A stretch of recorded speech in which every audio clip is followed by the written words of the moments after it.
Hi everyone, I'm Deb Pavlica. I'm president of Afscme 3260, the healthcare unit here at the University of Minnesota. I just want to share some information regarding you and your job, your health and safety, and the coronavirus, better known today as the COVID-19. At this point, we know this virus is even closer to all of us, with one of the most recent cases right here at the U. That's pretty unsettling. We have put together this basic information about general practices we should all be aware of, along with information about the rights to be safe at work. This presentation has information to remind you of essential protection practices we all need to increase our awareness of and efforts to follow. These recommendations come from the Center for Disease Control and Prevention and from the Minnesota Department of Health. If you are not directly exposed to someone who is infected with COVID-19, you are at a very low risk of exposure. That being said, you have the right to work in a safe workplace. Ask for PPE or personal protective equipment, such as masks that have been fitted for you, gloves, cleaning supplies, protective gowns, etc., from your supervisors if you feel you need them while performing your jobs. Please know masks that are not fitted do not protect you from COVID-19. Be sure you are appropriately and adequately protected for each procedure you perform or if you are assisting. If you aren't sure, if you don't feel comfortable, please contact OSHA, the CDC, or the Minnesota Department of Health for guidance. You will find their contact information in our presentation. Report anything you feel to be unsafe, or if you see others doing things that you think are possibly increasing exposure, please report that immediately to your supervisor. This pandemic is not work as usual.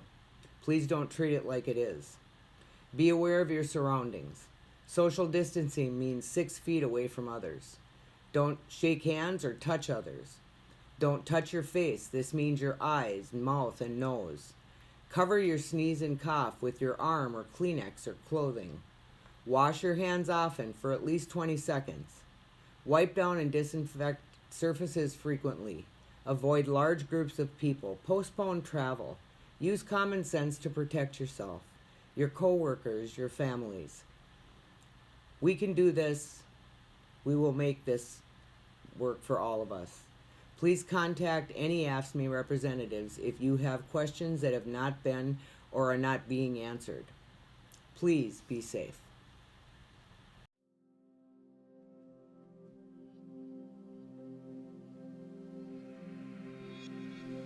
Hi, my name is Shereen Horzak. I'm the president of Afscme Local 3800, the Clerical Workers Union at the University of Minnesota. On Monday, March 15th, Afscme locals representing the 2,500 clerical, technical, and healthcare workers in the University of Minnesota system wrote an open letter to President Gable to express our concerns regarding COVID-19 and its impact on university employees. We raised specific concerns regarding the safety of frontline workers in the healthcare settings, work-from-home directives, disparate and inequitable pay guidelines, and bias and discrimination against Asian and Pacific Islander members of the university community. We raised concerns not only for the 2,500 Afscme members, but also for student workers, civil service employees, and other unionized workers on the university campus. We laid out concrete proposals, 11 of them, for addressing our concerns. Leaders and members of Afscme have also been raising these concerns in departmental and collegiate and system-wide discussions throughout the week, and we're pleased that President Gable has taken action on nearly every issue that we've raised. The largest and most concrete gains have been made regarding working from home and pay. Following our letter, President Gable sent very clear instructions that people needed to be working from home by Wednesday of this week, and that supervisors needed to abide by this decision. She also reiterated that working from home in the midst of a pandemic is not business as usual, and said that staff should do their best, especially with the school closures that are happening. We know that people are struggling to care for children, parents, loved ones, and themselves, and you need to ensure that you're doing that while also trying to work from home. President Gable also voiced commitment that all university employees, including student workers, would remain whole salary-wise. Her message was repeated throughout the week.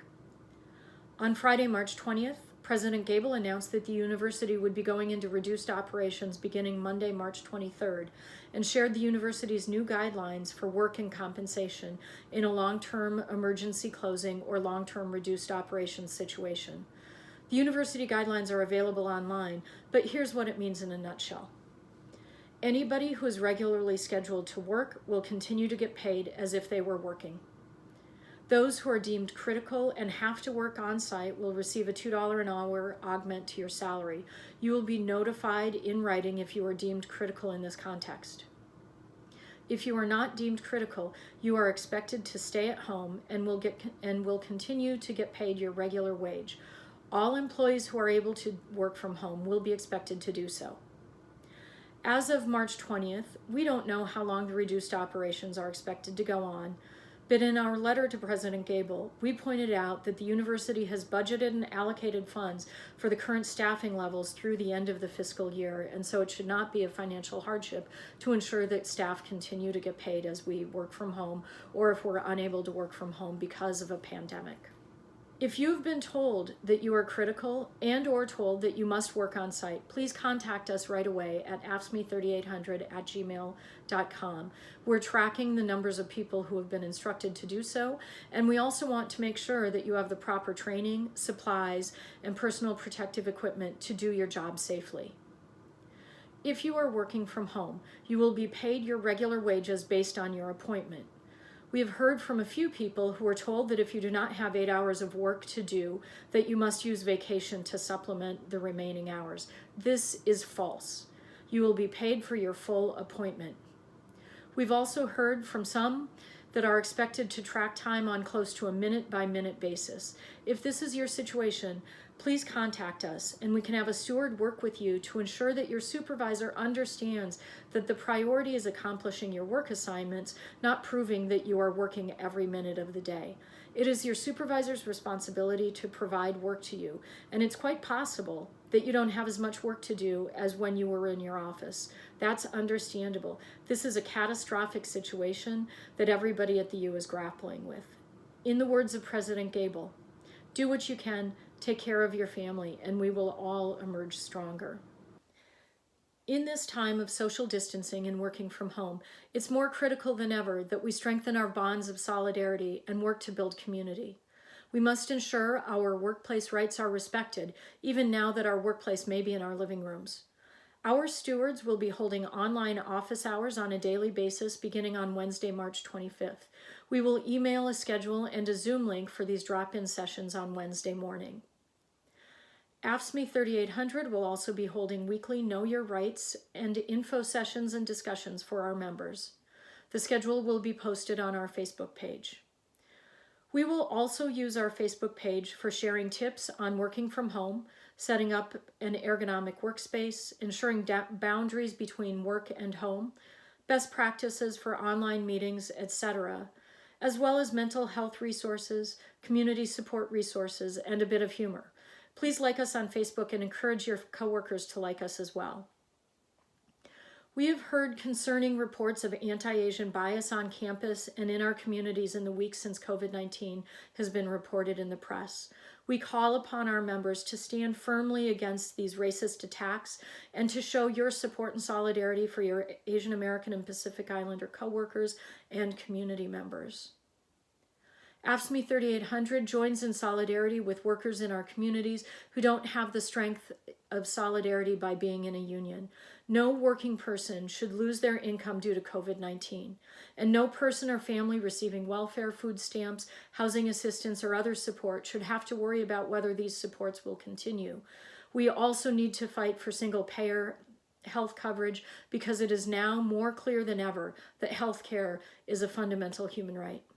We are living in unprecedented times, filled with fear and uncertainty, and we know that members of our community will likely be dealing directly with the virus or have loved ones who get it.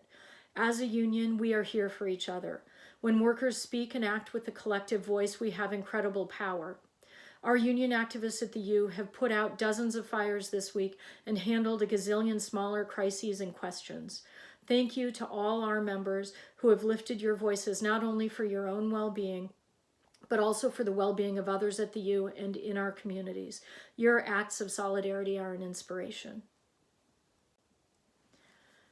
The leadership of Afscme Locals 3260, 3800, 3801, and 3937 are aware of and extremely concerned about an occupational exposure to COVID-19 that occurred the week of March 9th in one of the university's healthcare settings.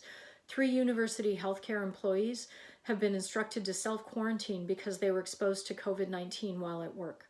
Beginning a week prior to this exposure, Afscme leaders had repeatedly requested to meet with the Office of Human Resources to proactively address concerns and questions regarding COVID-19 and its impact on our communities and workplaces. In a March 10th meeting with the university's labor relations leaders, we raised serious concerns regarding the lack of personal protective equipment, training, and use of appropriate protocols to mitigate the risk of exposure to COVID-19 for employees in university healthcare settings, especially those who work in Boynton Health, the dental school, Kook, UMD Health Services, and Vet Med. We asked the university to immediately take the necessary actions to ensure that staff and university community members were protected from exposure. The following day, on March 11th, we learned that university employees had already been exposed to the virus while at work. Even after the exposure, appropriate protocols were still not in place. One of the impacted employees was told by somebody in management that they could choose to continue working as long as they wore a protective mask. Fortunately, the employees in question made the decisions to self-quarantine even before they were instructed by the Minnesota Department of Health to do so for the next 14 days. We find it unacceptable that supervisors at times seem more concerned with having enough staffing than with preventing the spread of COVID-19. We also find it unacceptable that 3 university employees are in mandatory quarantine due to occupational exposure but have not been acknowledged in communications. These employees are members of the university community who are risking their own health in order to serve the needs of the greater community and should be lauded as heroes for their work, not ignored or disregarded. Over the course of the past week, we continued to raise our concerns and fight for safe working conditions for our members and all employees working in the healthcare areas. While we believe that we are making progress and that some protocols are now in place, we continue to raise concerns about the safety protocols and personal protective equipment for staff. We will continue to closely monitor the situation and are meeting every other day with leaders at Boynton and in Human Resources to address issues as quickly as they arise. We are also continuing to raise concerns for staff who are being asked to process mail and package delivery without training or protective equipment. Research has shown that the virus can live on cardboard and other surfaces, and we question the need for daily mail processing that some departments are requiring. It is imperative that all staff have the necessary preparation, orientation, training, or personal protective equipment to safely do their jobs, especially in the healthcare sector, but also university-wide in light of the imminent safety and health hazards posed by COVID-19.